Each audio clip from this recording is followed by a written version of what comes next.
अस्सलाम वालेकुम नाजरीन, में गुफरान बिन याकूब कासमी। नाजरीन, ज्ञानवापी जामा मस्जिद के तहखाना में पूजा की इजाज़त देने पर सख्त रद्द-ए-अमल का इजहार करते हुए जमीयत उलमा हिंद के सदर और all India Muslim personal law board के नायब सदर मौलाना सैयद अरशद मदनी ने दावा किया कि बाबरी मस्जिद के फैसले के मामले में सुप्रीम कोर्ट ने यह रास्ता दिखाया है और लोगों का अदलिया पर एतमाद कमज़ोर हुआ है।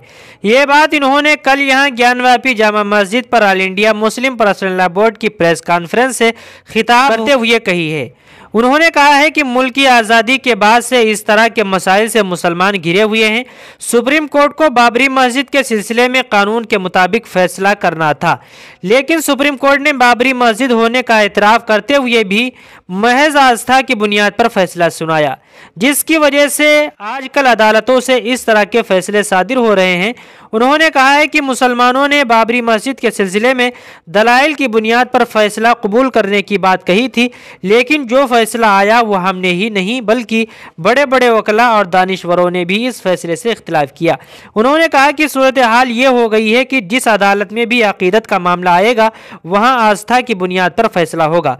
उन्होंने कहा कि हिंदुस्तान में अगर यही रवैया रहा, ख्वाह हो जैन हो या ईसाई हो, पारसी हो या सिख हो, किसी को इंसाफ नहीं मिलेगा।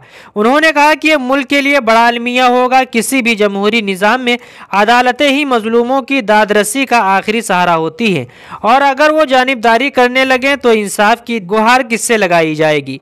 All India Muslim personal law board के सदर मौलाना खालिद सैफुल्लाह रहमानी ने कहा कि ज्ञानवापी जामा मस्जिद के तहखाने में पूजा के फैसले से हर इंसाफ पसंद शहरियों को सदमा पहुंचा है। मुसलमान इस फैसले से रंज की हालत में है। उन्होंने कहा कि मुसलमान किसी गसब की गई जमीन पर मस्जिद नहीं बनाता और जब मस्जिद नबवी बनाई गई थी तो जमीन खरीद कर बनाई गई थी। बिला इजाजत किसी जगह पर मस्जिद बनाने की इजाजत नहीं है। उन्होंने कहा कि इस्लामी सोच और तारीख यही है कि मस्जिद किसी की इबादत गाह को तोड़कर नहीं बनाई जाती। उन्होंने कहा कि ज्ञानवापी मस्जिद के तहखाने में पूजा की इजाजत एक तरफा फैसला है और मुस्लिम फरीक को बहस की इजाजत भी नहीं दी गई। उन्होंने दावा किया कि ऐसा महसूस होता है कि अदालत के दो पैमाने हो गए हैं।